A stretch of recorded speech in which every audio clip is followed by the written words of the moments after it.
Hello बच्चों, तो मैं हूं सीपी सर। आप लोग देख रहे हैं physics classes bye CP sir YouTube channel. तो बच्चों, इसमें आजकल हम लोग 12th क्लास की फिजिक्स पढ़ रहे हैं और फिजिक्स में पहला चैप्टर यानी कूलाम का नियम तथा विद्युत क्षेत्र अध्याय 1 चल रहा है। और बच्चों, इसमें आप लोग जो है कि 7 वीडियो तक देख चुके हैं। यानी इसके पिछले वीडियो में आपने बात किया था, हमने देखा था वैद्युत द्विध्रुव की अच्छी स्थिति में वैद्युत क्षेत्र की तीव्रता। तो बच्चों, आज की इस वीडियो में हम लोग बात करेंगे ठीक उसके ही अगले वीडियो यानी वीडियो नंबर 8 में कि वैद्युत द्विध्रुव की निरक्षीय स्थिति में वैद्युत क्षेत्र की तीव्रता क्या होती है बच्चों। तो देखिए बच्चों, अगर आपने इसका पिछला वीडियो नहीं देखा है तो उस वीडियो को आप जरूर देखें, क्योंकि उसी से मिलता जुलता ही है। इसमें कुछ थोड़ा सा चेंज होता है, सेम सारी चीजें वही होती हैं, इसलिए इसको ध्यान से समझें। तो बच्चों देखिए, वैद्युत द्विध्रुव की निरक्षीय स्थिति, मैंने आपको अच्छी स्थिति बता दिया था कि अच्छी स्थिति क्या होती है। उसी प्रकार से निरक्षीय स्थिति देखिए, मैंने आपको बताया था उसमें भी कि वैद्युत द्विध्रुव बच्चों हम लोग देखिए कोई लेंगे, जैसे ये हमारा वैद्युत द्विध्रुव है इस तरीके से। और बच्चों वैद्युत द्विध्रुव ये हमने ले लिया -q आवेश, इसको यहां लिख देते हैं -q आवेश हो गया बच्चों। इसको हम लोग नाम दे रहे हैं A और इसको नाम दे रहे हैं B। ठीक है बच्चों, AB। और बच्चों वैद्युत द्विध्रुव में क्या होगा कि इसके मध्य बिंदु R से, यानी इसका जो मध्य बिंदु है R, मध्य बिंदु O, सॉरी, जिसका मध्य बिंदु O है, इससे R मीटर की दूरी पर, यानी हम कह सकते हैं कि वैद्युत द्विध्रुव के लंब अर्धरेखा पर उसके मध्य बिंदु O से R मीटर की दूरी पर अगर कोई बिंदु हम ले रहे हैं, जिसे मान लेते हैं हम यहां पर ले रहे हैं बच्चों, तो ये इसको हम लोग मिला देते हैं। देखिए यहां पर हमने कोई बिंदु लिया है P, ठीक है, ये हमने कोई बिंदु P लिया है बच्चों। तो हमको यहां पर जो है वैद्युत क्षेत्र की तीव्रता को ज्ञात करना है बच्चों, ध्यान दीजिएगा। तो देखिए इसके लिए हम क्या काम करेंगे, इसको ऐसे मिला दीजिए, इसको ऐसे मिला दीजिए और इसको भी ऐसे मिला दीजिए, यानी एक ट्रायंगल का रूप हो गया बच्चों, ऐसे। इस तरीके से हम इसको मिला देते हैं, थोड़ा सीधा कर दें, इस तरीके से इसको ऐसे मिला देंगे बच्चों। देखिए स्टेप बाय स्टेप समझ रहे हैं हम लोग। तो बच्चों ये वाली जो दूरी है, ये पूरी दूरी कितनी होती है, ये आपको पता है 2l की दूरी होती है। मैंने आपको बता रखा है वैद्युत द्विध्रुव की ये दूरी कितनी होती है, 2l। तो बच्चों इसके मध्य बिंदु से लिया गया है, तो ये दूरी कितनी हो जाएगी, l।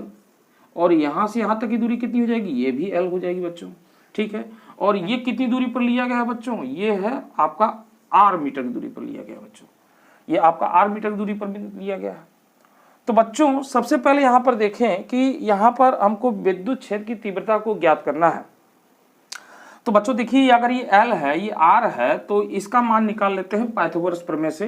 तो बच्चों इसका निकाल लेंगे तो ये आ जाएगा रूट में, ये क्या हो जाएगा, यहाँ पे देखिए बच्चों ये कर्ण बनेगा, ये आपका आधार है, ये आपका लंब है। तो यहाँ पर ये क्या हो जाएगा बच्चों, आधा इसका लंब का स्क्वायर प्लस आधार का स्क्वायर, यानी R square plus L square, ये इसका वैल्यू हो जाएगा। और यही वैल्यू बच्चों इसकी भी हो जाएगी, यानी R square plus L square. देखिए ये हो गया। अब आगे बात करते हैं बच्चों। तो देखिए बच्चों, यहाँ पर इसकी वैद्युत क्षेत्र की तीव्रता को अगर हम निकालते हैं, तो मैंने आपको बताया है कि वैद्युत क्षेत्र की तीव्रता की दिशा क्या होती है, जो बल की दिशा होती है। और बल यानी अगर यहाँ पर एक धन परीक्षण आवेश रखें, तो बच्चों देखिए इस प्लस Q, ये प्लस Q आवेश है, यहाँ पर प्लस Q आवेश है। तो इस प्लस Q आवेश के कारण बच्चों इस पर क्या होगा, एक बल इस तरह लगेगा, यानी इसकी जो दिशा होगी बच्चों इस तरीके से, इसको ऐसे सीधे मिला देंगे, ऐसे इसको ऐसे मिला देंगे, यानी इसको सीधे हम ऐसे कह सकते हैं बच्चों, इसकी दिशा ऐसे हो जाएगी बच्चों ये।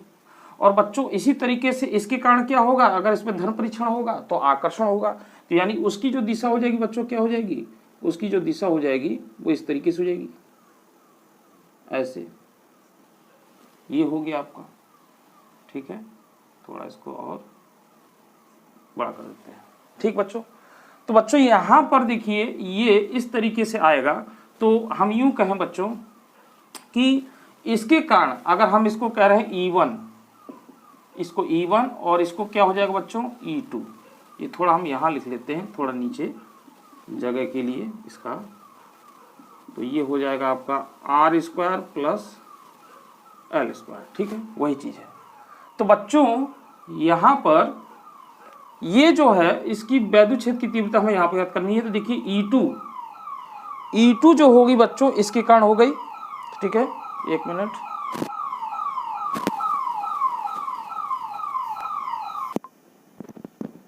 हाँ बच्चों, तो देखिए बच्चों इसके कारण जो वैद्युत क्षेत्र की तीव्रता होगी उसकी दिशा क्या हो गई, E1 हो गई, और इसके कारण अगर E2 है तो उसकी दिशा इधर हो गई। तो बच्चों ये दोनों की दिशाएं अलग अलग हैं। तो यहाँ पर बच्चों इसका जो परिणामी है वो इस तरीके से हम लोग निकालेंगे, ये आपका हो जाएगा E, ये हो जाएगा E। अब बच्चों देखिए यहाँ पर क्या करना होगा, यहाँ पर बच्चों इनकी दिशाएं अलग है, तो यहाँ पर जो है हम इसका वैद्युत द्विध्रुव के जो है क्षैतिज यानी समांतर, इसके समांतर और इसके लंबवत घटक करने पड़ेंगे बच्चों। यहाँ पर क्या करना पड़ेगा, इसके घटक करने पड़ेंगे। तो ये परिणामी वैद्युत क्षेत्र की तीव्रता बच्चों जो है हमको लेनी है। तो बच्चों देखिए इसके घटक करेंगे, यानी इस वैद्युत द्विध्रुव के जो है कि समांतर और लंबवत दो घटक इसके होंगे। तो बच्चों देखिए एक इसके इस तरीके से ये हो गया, और दूसरा बच्चों ये, तो देखिए ये इस तरीके से होता है बच्चों। इसको हम रेड कलर से अगर मिला दें, इसको मैं मिटा देता हूं, इसकी आवश्यकता नहीं है। तो बच्चों देखिए ये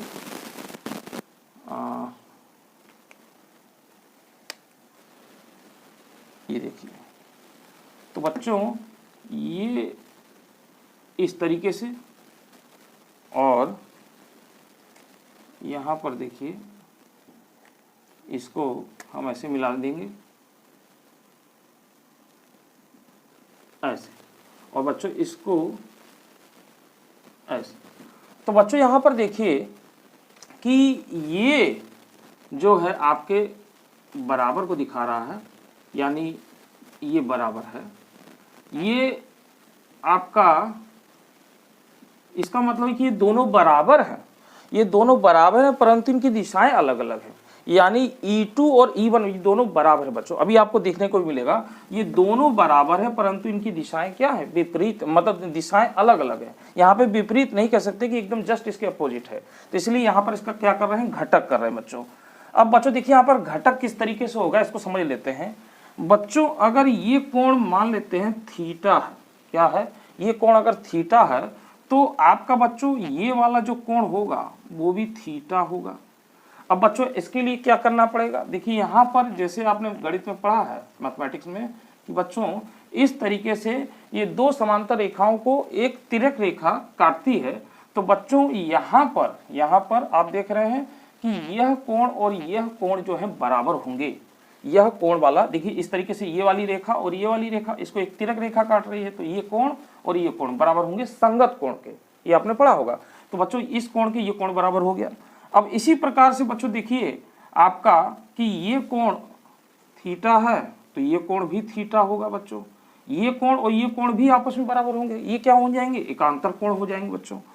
तो अब इस तरीके से बच्चों यहाँ पर देखें घटक जब करते हैं बच्चों तो आपको एक सिंपली बात याद रखनी होगी कि जैसे ये हमारा है इस तरीके से, तो ये एक्स अक्ष हो गया बच्चों और ये हो गया वाई अक्ष हो गया।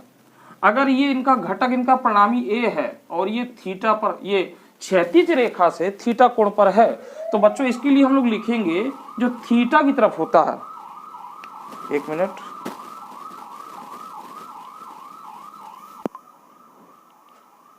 हाँ बच्चों दरअसल कुछ साउंड क्रिएशन हो जाता है इसलिए बीच बीच में थोड़ी सी दिक्कत हो गई, साउंड क्रिएशन के कारण उसको रोकना पड़ा। तो बच्चों देखिए जहां थीटा होगा वहां पर हम लोग थीटा को कॉस थीटा में लेते हैं, और थीटा के उस साइड में बच्चों ये क्या हो जाएगा आपका ए साइन थीटा हो जाएगा। यानी थीटा की तरफ हम कॉस थीटा लेंगे और थीटा के उस तरफ हम लोग क्या करेंगे, साइन थीटा लेंगे। तो बच्चों इसी तरीके से यहां पर देखिए ये आपका जो है ये E1 ये साइन थीटा हो जाएगा बच्चों, और जबकि इस थीटा के इस तरफ ये क्या है साइन थीटा, और ये थीटा की तरफ जो लेंगे इस साइड लेंगे तो बच्चों ये क्या हो जाएगा बच्चों, ये कॉस थीटा हो जाएगा। यानी ये आपका इसको दिखा देते हैं E1 E1 cos थीटा, ये cos थीटा हो गया बच्चों, थीटा की तरफ। तो बच्चों ये तो एक ऊपर का घटक हुआ। अब उसी तरीके से नीचे का भी घटक करना है, यानी यहाँ पे देखें तो ये थीटा है और थीटा के इधर बच्चों ये क्या हो जाएगा, तो ये आपका हो जाएगा बच्चों E2, ये E1 है तो बच्चों ये E2 की तरफ हो जाएगा, ये E2 साइन थीटा, देखिए E2 साइन थीटा हो जाएगा बच्चों, ठीक। और बच्चों इस थीटा की तरफ क्या हो जाएगा, कॉस थीटा हो जाएगा। तो ये नीचे की तरफ बच्चों ये होगा, ये हो जाएगा आपका E2 कॉस थीटा, ध्यान दें बच्चों, ये हो जाएगा E2 कॉस थीटा। तो बच्चों ये परिणामी ये एक ही दिशा में आ रहा है, देखिए ये एक ही दिशा में आ रहा है E1 कॉस थीटा, और ये दूसरा वाला नीचे की ओर जो है E2 कॉस थीटा, जबकि ये दोनों क्या है बच्चों, E1 साइन थीटा और E2 साइन थीटा, ये एक दूसरे के विपरीत हैं, ये बराबर है और विपरीत है, बराबर है बच्चों ये और विपरीत है, तो ये क्या हो जाएंगे, एक दूसरे को ये कट जाएंगे। तो ये वाला एक दिशा में होने के कारण ये जुट जाएगा, यानी जो ई हमारा है, ये जो ई टोटल है ये हमारा परिणामी है, यानी ये हमारा बच्चों क्या है, ये टोटल, यानी ई बराबर E1 cos theta plus E2 cos theta, यानी ये दोनों को जोड़ दिया गया। ये बच्चों देखिए सारी बातें मैंने इसी में स्पष्ट कर दी बच्चों। तो इस तरीके से ये ई जो आपका परिणामी वैद्युत क्षेत्र की तीव्रता है, ये क्या हो जाएगा, E1 cos theta plus E2 cos theta, यानी ये दोनों जुट जाएंगे और ये दोनों क्या हो जाएंगे, निरस्त हो जाएंगे बच्चों। अब इसमें जो बातें हैं लिखने के लिए वो लिखते हैं और करते हैं बच्चों। इसको देखिए तो इसमें कैसे करेंगे बच्चों, तो लिखेंगे वैद्युत द्विध्रुव, वैद्युत द्विध्रुव AB के लंब अर्धक रेखा पर उसके मध्य बिंदु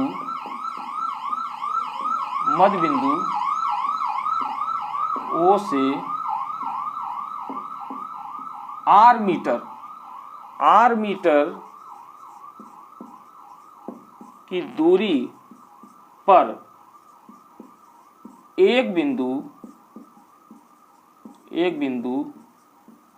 P है, जिस पर वैद्युत क्षेत्र की तीव्रता ज्ञात करनी है, ठीक है बच्चों। तो यानी वैद्युत द्विध्रुव AB के लंब अर्धक रेखा पर उसके मध्य बिंदु O से R मीटर, यानी इसके लंब अर्धक रेखा से R मीटर की दूरी पर कौन सा बिंदु है, P बिंदु है, और इस पर हमको क्या काम करना है, वैद्युत क्षेत्र की तीव्रता ज्ञात करनी है बच्चों। तो बच्चों अब जो है हम लोग सीधे डायरेक्ट इसको लिख सकते हैं यहाँ पर। तो हम यहाँ पर लिखेंगे बच्चों, सबसे पहले हम लोग क्या लिखेंगे, प्लस Q के कारण बिंदु P पर वैद्युत क्षेत्र की तीव्रता, प्लस Q आवेश के कारण बिंदु P पर वैद्युत क्षेत्र की तीव्रता। तो बच्चों ये हो जाएगा E1, और बच्चों ये हम लोग पहले क्या करेंगे, तो यहाँ पे लिखेंगे 1/4 पाई एप्सिलॉन नॉट के। बच्चों यहाँ पर के लिया जा रहा है, ये परावैद्युतांक यानी जिसका परावैद्युतांक के है उस माध्यम में ये है, ठीक है। तो यहाँ पर बच्चों देखिए प्लस Q आवेश के कारण है, तो ये Q हो जाएगा, और R² होता है। तो बच्चों देखिए इसके कारण यहाँ से तो ये दूरी कितनी हो जाएगी आपकी, ये वाली दूरी हो जाएगी। तो ये दूरी है बच्चों आपका R² प्लस L²। अब इसका वर्ग करना है बच्चों, ध्यान देना, तो इसका स्क्वायर हो गया, ठीक है बच्चों। इसकी साथ ही साथ बच्चों दिशा लिखनी है, तो देखिए दिशा हम कैसे लिखेंगे, ये समीकरण 1 दे देंगे, और यहाँ पे दिशा क्या हो जाएगा, BP दिशा में। तो बच्चों ये क्या हो जाएगा, BP दिशा में, BP दिशा में, ठीक है बच्चों। अब बच्चों इसके आगे अब लिखेंगे माइनस Q आवेश के कारण, तो यहाँ पे लिखेंगे माइनस Q आवेश के कारण बिंदु P पर वैद्युत क्षेत्र की तीव्रता। तो बच्चों ये हो जाएगा E2, देखिए ध्यान देखते जाइए, 1/4πε0K, और बच्चों ये हो जाएगा Q, और ये दूरी भी कितनी है बच्चों, वही दूरी है आपकी, तो यानी ये हो जाएगा √r² + l² और इसका वर्ग।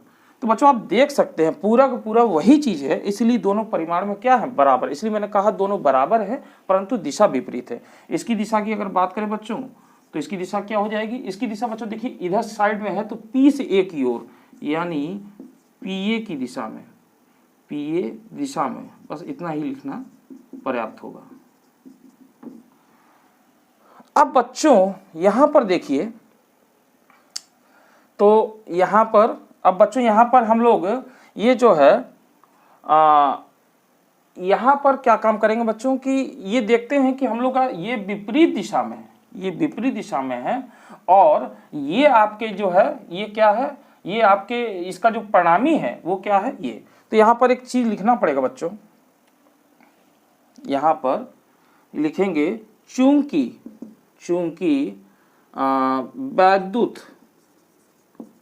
द्विध्रुव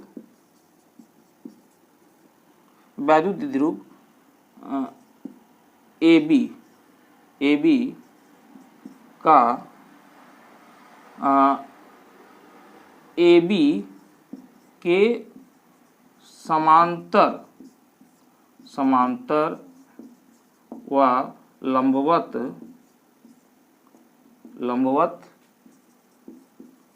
घटक करने पर लंबवत घटक, बच्चों इस तरह पूरा लिखना पड़ेगा, ये लंबवत घटक E1 sin थीटा व E2 sin थीटा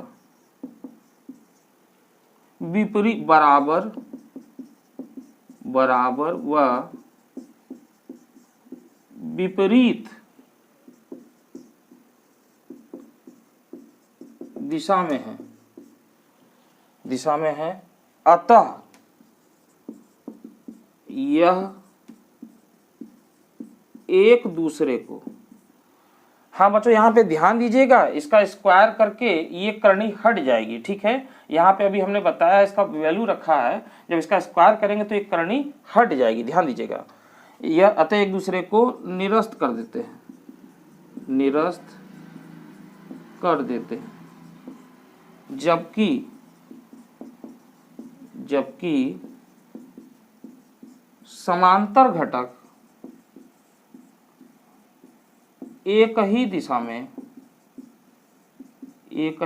में होने के कारण जुड़ जाते हैं। अब बच्चा समांतर घटक कौन सा है, समांतर घटक आपका ये है, तो समांतर घटक हम इसको पूरा लिख दे तो ज्यादा ही अच्छा होगा। समांतर घटक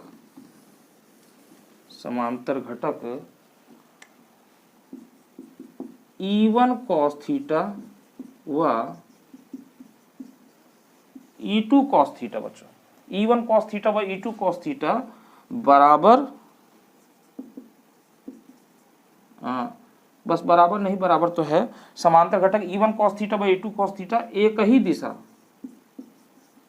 ही दिशा में होने के कारण,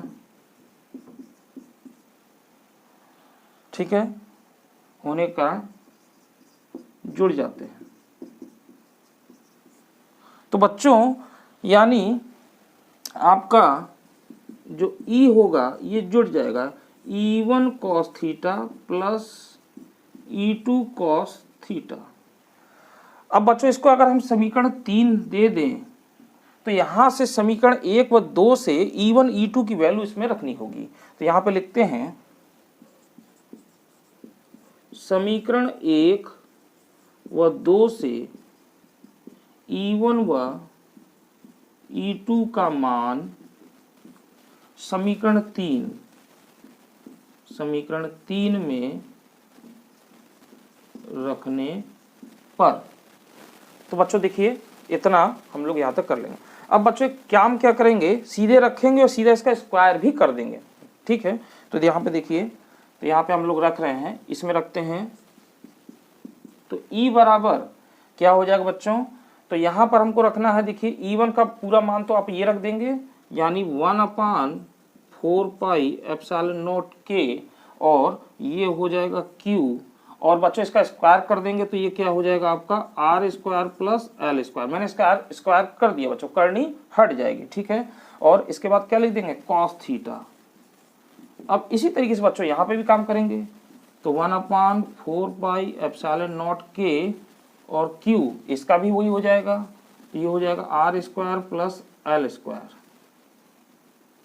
ठीक। और इसके आगे कॉस थीटा। इतनी बात समझ में आ गई होगी बच्चों। केवल हमने इसमें वैल्यू को उठा करके रख दिया है, यहाँ पे स्क्वायर करेंगे तो ये करनी हट जाएगी, ध्यान दीजिए। अब बच्चों इसको जोड़ देना है, तो देखिए जोड़ने के लिए क्या है, ये पूरा का पूरा एक पद ये और ये दोनों बराबर है, यानी 1 और 1 क्या होगा 2, यानी a प्लस a क्या होगा 2a, तो यहाँ पर 2 आगे आ जाएगा बस, यानी पूरा का पूरा यही होगा 2। तो 2 को हम लोग इधर ले लेंगे तो ये 2 cos थीटा हो जाएगा बच्चों, ठीक है। तो मैं अब यहाँ पर कर देता हूँ, ठीक, यहाँ तक हो गया आपका।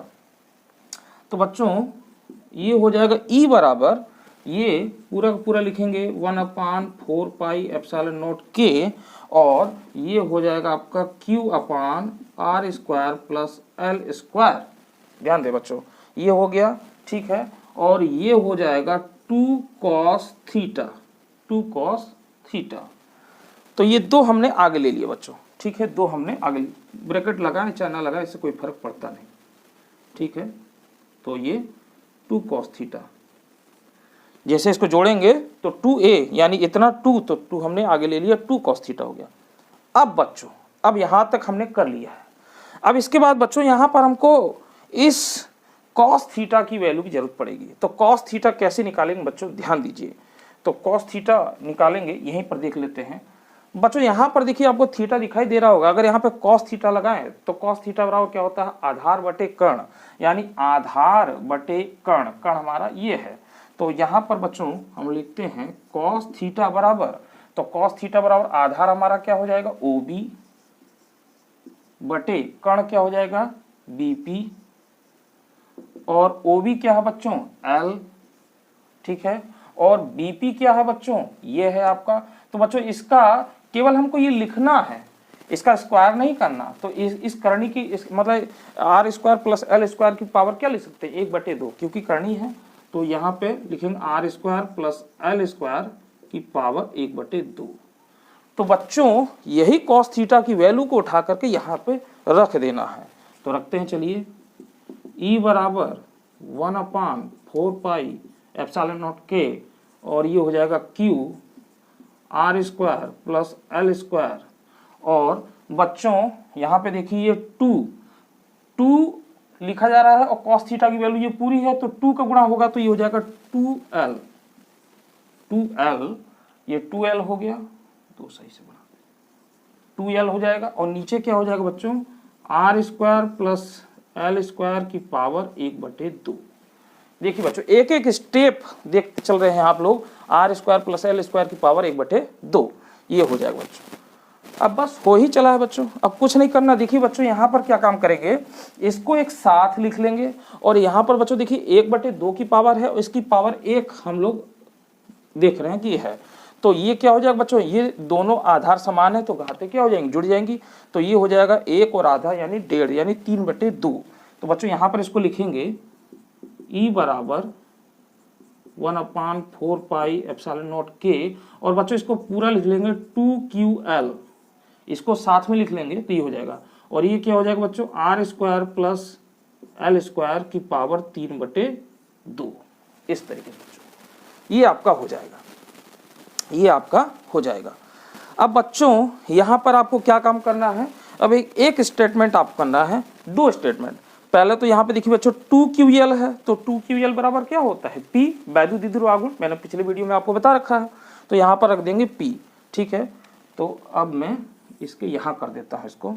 तो बच्चों ये आपका हो जाएगा E बराबर 1/4 पाई एप्सिलॉन नॉट के, दिखाई दे रहा होगा, देखते चलिए आप लोग। और ये हो जाएगा 2P, ठीक है। 2QL बराबर P, ठीक है। 2P नहीं, 2QL बराबर होता है आपका P, तो ये हो जाएगा P। और बच्चों यहाँ पर ये देखिए, इसको इसी तरह लिख लेंगे R² प्लस L² की पावर 3/2। अब बच्चों यहाँ पर इस L² को छोड़ेंगे, मैंने आपको बता रखा है, क्योंकि जो वैद्युत द्विध्रुव की जो आपकी लंबाई है यह इसकी तुलना में क्या है, बहुत कम है। तो यहाँ पर फिर एक स्टेटमेंट लिखना होगा। तो मैंने पिछली वीडियो में आपको बता रखा है, मैं यहाँ पर केवल इतना लिख देता हूँ कि L जो है ये छोटा है R से, अतः L² को छोड़ने पर, ठीक है, यहाँ पे आप पूरा लिख सकते हैं। तो यहाँ पे L² को छोड़ देंगे तो बच्चों ये गुणा हो जाएगा, तो क्या हो जाएगा, 2 से 2 कट जाएगा, यानी RQ आ जाएगा। तो ये हो जाएगा E बराबर 1/4 पाई एप्सिलॉन नॉट के, और ये हो जाएगा P अपान, तो बच्चों देखिए इसको छोड़ देंगे, इसका गुणा करेंगे तो ये क्या हो जाएगा, जैसे R² है 3/2, तो 2 से 2 कट जाएगा, यानी RQ, और ये हो जाएगा आपका न्यूटन प्रति कूलम। तो बच्चों यही हमको प्रूफ करना था। अब बस एक स्टेटमेंट और कर देंगे बच्चों, यहाँ पर K की जगह पर क्या कर लेंगे, K बराबर 1, निर्वात के लिए, तो यहाँ पर ये क्या कर देंगे, यहाँ पर अब K की जगह क्या कर देंगे, 1 कर देंगे। तो मैं यहाँ पे लिख देता हूं रेड पेन से, फाइनली E बराबर 1/4 पाई, और ये हो जाएगा आपका P अपान RQ, न्यूटन प्रति कूलम। ये हो गया बच्चों। तो बच्चों इस तरीके से ये आपने निरक्षी स्थिति में देखा। पूरा स्क्रीनशॉट ले लीजिए बच्चों, पूरा स्क्रीनशॉट ले लीजिए इसको, 1 2 3। हाँ, तो बच्चों ये आपको समझ में आ गया होगा अच्छे से। इसकी पिछली वीडियो भी आप देख लें और उसको भी समझ लें बच्चों। ये दोनों डेरिवेशन बहुत ही ज़्यादा इंपॉर्टेंट है और परीक्षा में पूछने के, इसके आने के बहुत चांस होते हैं। तो बच्चों आपको ये वीडियो कैसे लग रहे हैं। अब इसके बाद बच्चों अगली वीडियो एक और होगी, इसमें जो कि थ्योरी होगी, फिर उसके बाद हम इसके आंकिक प्रश्नों को करेंगे। तो जो बच्चे इस चैनल पर नए हैं वो इस चैनल को सब्सक्राइब कर लें और बेल आइकन को दबा लें, ताकि आपको लगातार वीडियो मिलती रहे, उसकी नोटिफिकेशन आपको तुरंत प्राप्त होती रहे बच्चों। तो आज की वीडियो में इतना ही, अगली वीडियो में हम लोग फिर मिलेंगे अगले नए टॉपिक पर। तब तक के लिए मुझे दी इजाजत, धन्यवाद।